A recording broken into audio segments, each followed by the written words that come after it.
Hello guys, this is भावना तनेजा और आज हम लोग पढ़ने वाले हैं 12th क्लास का फर्स्ट यूनिट का फर्स्ट पार्ट इलेक्ट्रोस्टैटिक चार्जेस के बारे में। ओके गाइस, तो अगर हम बात करें सबसे पहले इंट्रोडक्शन पार्ट की, तो बेसिकली अगर हम इंट्रोड्यूस करेंगे अगर हम इलेक्ट्रोस्टैटिक को, तो बेसिकली इलेक्ट्रोस्टैटिक होगा क्या? तो इलेक्ट्रोस्टैटिक अब नाम से ही दिख रहा है कि ये दो वर्ड से मिलके बना है, that is electro and static. It is made up of two words, that is electro plus statics. जहां पर इलेक्ट्रो जो होगा वो हमारा क्या होगा? इलेक्ट्रो का मीनिंग क्या होता है? जहां पर हम बात करें चार्जेस की, और स्टैटिक का मतलब जहां पर हम बात करें किसी भी चीज की रेस्ट पर। जो स्टैटिक का मीन्स ही क्या होता है? At rest. तो इलेक्ट्रोस्टैटिक ऐसी ब्रांच होगी फिजिक्स की जहां पर हम चार्जेस के बारे में बात करेंगे and charges at rest. Okay, तो बेसिकली अगर हम बात करें इसके अंदर हम कुछ एग्जांपल ले सकते हैं, जैसे कि हम कुछ एग्जांपल यहाँ कंसीडर करते हैं कुछ समझने के लिए। इलेक्ट्रिक चार्जेस किस तरीके से हम कंसीडर करेंगे यहाँ पर, और चार्जेस एट रेस्ट हम किस तरीके से कहेंगे। हम एक एग्जांपल लेते हैं, जैसे when we take off our woollen clothes. Okay, तो हमें क्या ऑब्जर्व किया जाता है? हम क्या ऑब्जर्व करते हैं? स्पार्क ऑब्जर्व करते हैं। वी ऑब्जर्व स्पार्क, हम यहाँ पर बात करेंगे, that is we observe spark when we take off our woolen or nylon clothes. Okay guys, woolen clothes. And next अगर हम बात करें तो यहाँ पर अगर स्पार्क हो रहा है, तो स्पार्क हो रहा है तो हम क्या कहेंगे? बेसिकली इलेक्ट्रिक डिस्चार्जेस हो रहे हैं। ओके, तो अगर नेक्स्ट अगर हम बात करें sensation of electric shock while opening और closing the door of car when we slide from our seat. Okay, तो सेंसेशन ऑफ इलेक्ट्रिक शॉक, कब हमें इलेक्ट्रिक शॉक जैसे सेंसेशन फील होता है? वहां पर भी गाड़ी का डोर ओपन करते हैं, तो गाड़ी का डोर ओपन करते वक्त वहां पर हमें कई बार एक इलेक्ट्रिक शॉक जैसा सेंसेशन सा फील होता है। ओके, जब हम गाड़ी का डोर ओपन कर रहे हैं तो वहां पर भी क्या होगा? बेसिकली इलेक्ट्रिक डिस्चार्ज होगा। Okay, sensation of electric shock while opening door of the car. Okay, opening door of the car. और नेक्स्ट अगर हम बात करें, थर्ड एग्जांपल हम यहाँ दे सकते हैं कि लाइटनिंग ड्यूरिंग थंडरस्टॉर्म्स। अब बारिश के दिनों में जब बिजली गरज रही है तो वहां पर हमें लाइटनिंग दिखाई देती है। किस तरीके से बिजली चमकना हम कह सकते हैं तूफानी दिनों में, तो लाइटनिंग ड्यूरिंग थंडरस्टॉर्म्स। तो किस तरीके से हम लाइटनिंग प्रोसेस पढ़ेंगे? फॉर एग्जांपल अगर ये हमारे पास क्या है? क्लाउड। ओके, इस तरीके से हम कंसीडर कर लेते हैं दो क्लाउडी रीजन, और यहाँ हम कंसीडर कर लेते हैं क्या? ग्राउंड। ओके, तो ये हमारा क्या है? ग्राउंड। बेसिकली अब क्लाउड जो है, क्लाउड के अंदर कुछ पॉजिटिव चार्ज कंसंट्रेशन रहेगी कुछ एक रीजन में, और कुछ एक रीजन में नेगेटिव चार्ज कंसंट्रेशन रहेगी। हम मान लेते हैं कि क्लाउड के अंदर ये यहाँ क्या है? पॉजिटिव चार्ज कंसंट्रेशन, और यहाँ क्या है? Negative charge concentration. इसी तरीके से इस क्लाउड के अंदर हम मान लेते हैं। तो बेसिकली जो डिस्चार्ज होगा इलेक्ट्रिक का, इलेक्ट्रिक डिस्चार्ज जो होगा, तो चार्जेस का जो डिस्चार्ज हो रहा है यहाँ पर, डिस्चार्ज का मतलब बेसिकली होता क्या है? रिलीज होना। ओके, तो डिस्चार्ज होना मतलब रिलीज होना, चार्जेस रिलीज होंगे। अब यहाँ पर किस तरीके से चार्जेस रिलीज होंगे? अगर हम यहाँ बात करें कि एक क्लाउड से दूसरे क्लाउड के अंदर चार्जेस रिलीज होंगे, इस तरीके से फिर हमें लाइटनिंग फील होती है कि क्लाउड से क्लाउड तक भी हमें। तो अगर हम यहाँ बात करें, that is discharge between positive region of one cloud and negative region of another cloud, यहाँ हम बात कर सकते हैं गाइस। और इसी तरीके से अगर हम बात करें कि क्लाउड्स के अंदर भी क्या होगा? डिस्चार्ज होता है। जैसे हम यहाँ पर बात करें कि अगर यहाँ पर बेस क्या है? नेगेटिव, और टॉप क्या है? पॉजिटिव, तो नेगेटिव से पॉजिटिव यहाँ पर क्लाउड्स के अंदर भी discharge with in clouds. Okay guys, और नेक्स्ट अगर हम बात करें कि क्लाउड से अर्थ पर, अर्थ भी हमें बिजली चमकती हुई दिखाई देती है, तो यहाँ पर भी हम क्या कहेंगे कि जैसे अर्थ के ऊपर भी इलेक्ट्रिक डिस्चार्ज हो रहा है। तो यहाँ पर बेसिकली ग्राउंड के अंदर यहाँ हम कह सकते हैं that is charges, that is negative to positive. तो ये discharge from cloud to earth. Okay, तो इस तरीके से हम कह सकते हैं यहाँ पर गाइस, बेसिकली यहाँ पर होगा क्या कि इलेक्ट्रिक डिस्चार्जेस हो रहे हैं। इलेक्ट्रिक डिस्चार्जेस किस तरीके से? This is because of discharge of electric charges क्या डिस्चार्ज हो रहा है? इलेक्ट्रिक चार्जेस डिस्चार्ज हो रहे हैं थ्रू आवर बॉडी, हमारी बॉडी पर, जो कि अक्यूमुलेटेड हो जाते हैं due to rubbing of insulating surfaces. जैसे कि हमने जब गाड़ी का डोर ओपन किया तो हमारी बॉडी के ऊपर किस तरीके से चार्ज अक्यूमुलेट हो गया और किस तरीके से डिस्चार्ज हुआ जब हमने उसे टच किया। ओके, तो हम यहाँ पर ये क्या कहेंगे? This is because of discharge of electric charges through our body.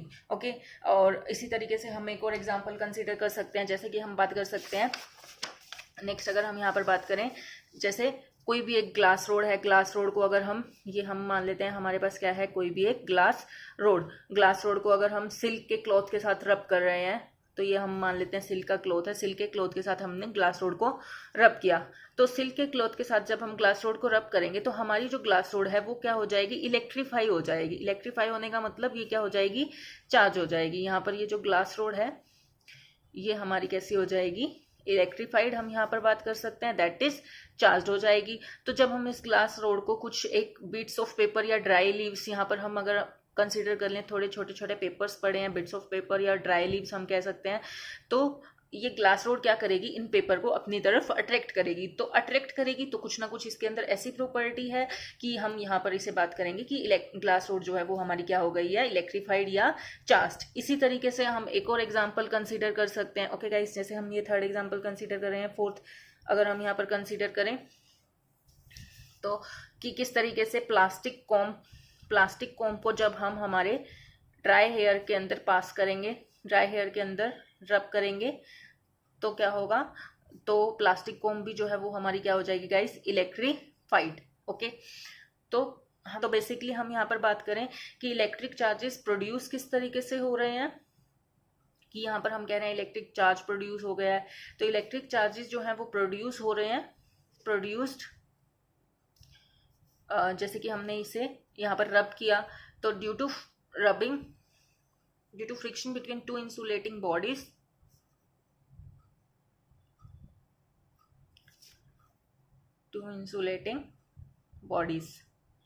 okay, which are rubbed against each other.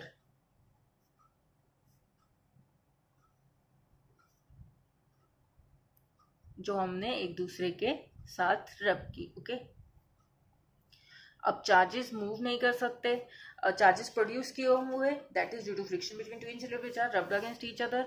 अब charges can not move, therefore they are called static charges. इसीलिए इसे क्या कहा जाता है? Static charges. ओके, तो next अगर हम बात करें फ्रिक्शनल इलेक्ट्रिसिटी की गाइस, तो फ्रिक्शनल इलेक्ट्रिसिटी हमारी क्या होगी? अब नाम से ही क्लियर हो रहा है, ऐसी इलेक्ट्रिसिटी जो फ्रिक्शन की वजह से प्रोड्यूस हो रही हो। तो अगर हम यहाँ पर बात करें तो क्या हो जाएगा? The electricity developed on the objects when they rubbed each other, then they are called frictional electricity. और जो इलेक्ट्रिक चार्जेस जो डेवलप होंगे, जो एक पार्ट से दूसरे पार्ट पर नहीं मूव कर सकते, इसीलिए हम उसे क्या कहेंगे? स्टैटिक इलेक्ट्रिसिटी या इलेक्ट्रोस्टैटिक्स भी कह सकते हैं। तो हम यहाँ पर बात करेंगे इलेक्ट्रिसिटी जो डेवलप हो रही है on the object, electricity developed on the objects when they rubbed with each other.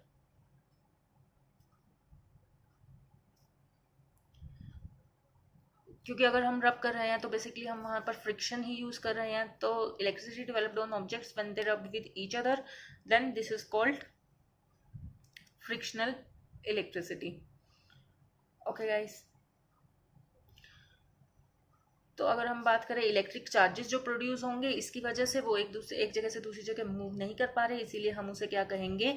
Electrostatics. इस ब्रांच को हम क्या कहेंगे? बेसिकली यहाँ पर हम बात कर सकते हैं that is electrostatics.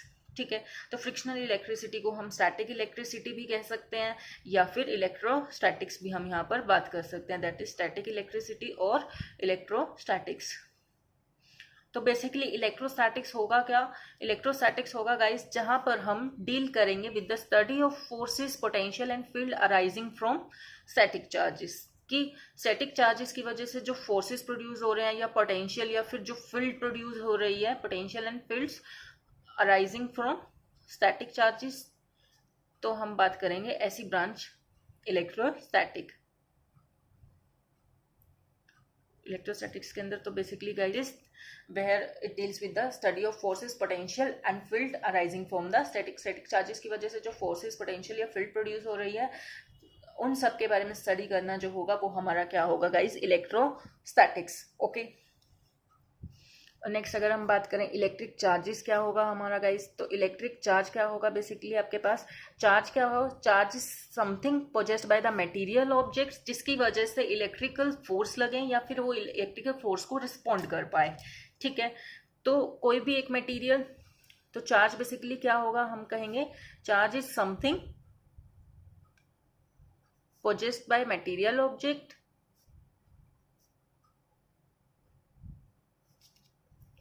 possessed by material objects that make it possible for them to exert electrical forces.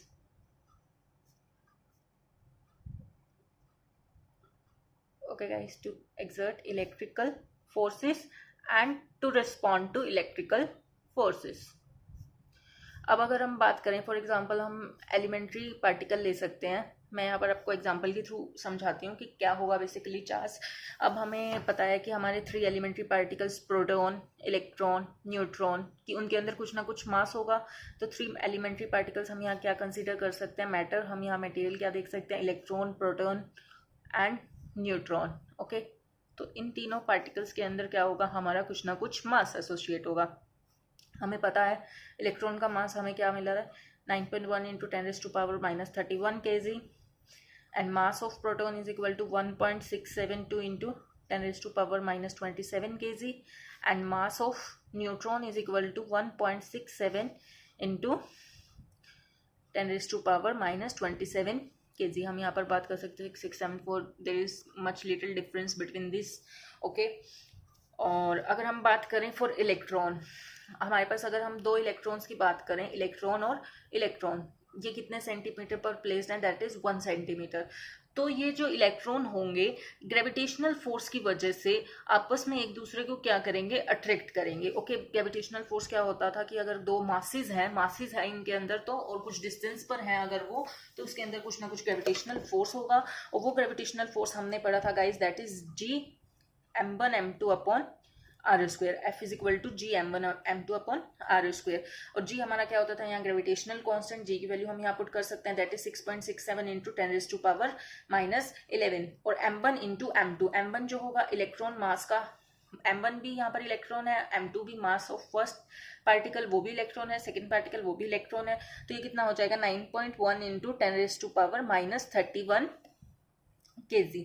Okay, और इसका क्या करेंगे हम, square, m1 into m2 upon में आर स्क्वायर, 1 सेंटीमीटर। 1 सेंटीमीटर तो हम यहाँ पर इसको मीटर में चेंज कर सकते हैं, 1 सेंटीमीटर दैट इज 1/100 मीटर, तो 10⁻² आर स्क्वायर। ओके गाइस, तो अगर हम बात करें जो ग्रेविटेशनल फोर्स निकल के आएगा हमारा, वो यहाँ पर क्या आ जाएगा, that is approximate 5.5 into 10⁻⁻67 newton. तो इतना कम ग्रेविटेशनल फोर्स जो है यहाँ पर लगेगा बिटवीन 2 इलेक्ट्रॉन। तो अगर हम बात करें अब एक इलेक्ट्रॉन और एक इलेक्ट्रॉन, ये ऑब्जर्व किया गया कि ये आपस में एक दूसरे को क्या करेंगे, रिपेल। अभी तो बात हुई अट्रैक्शन की, ग्रेविटेशनल फोर्स किसकी वजह से, वो कहाँ वहां पर क्या हो रहा था, अट्रैक्शन। अब जो मतलब जो इलेक्ट्रॉन है, ये सिमिलर चार्जेस होने की वजह से एक दूसरे से क्या जाएंगे, दूर जाएंगे, दैट इज ये एक दूसरे को क्या करेंगे गाइस, रिपेल करेंगे। तो मतलब यहाँ पर कुछ ना कुछ इलेक्ट्रॉन जो होंगे वो किसी एक इलेक्ट्रिक फोर्स से एक दूसरे से दूर जा रहे हैं, और वो इलेक्ट्रिक फोर्स क्या होगा हमारा, हम बात करेंगे electron repel another electron. Okay, electron repel another electron at distance 1 centimeter।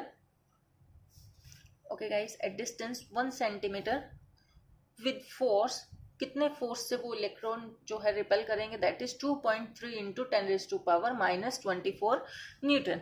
Okay, अब ग्रेविटेशनल फोर्स हमारा क्या निकल के आया था, जो अट्रैक्शन की वजह से हो रहा था, वो कितना था, 5.5 इंटू 10⁻⁻67 न्यूटन। तो इलेक्ट्रिक फोर्स जो है वो हमारा क्या है, ज्यादा बड़ा है as compare to gravitational force. तो हम बात करेंगे electric force is greater than gravitational force.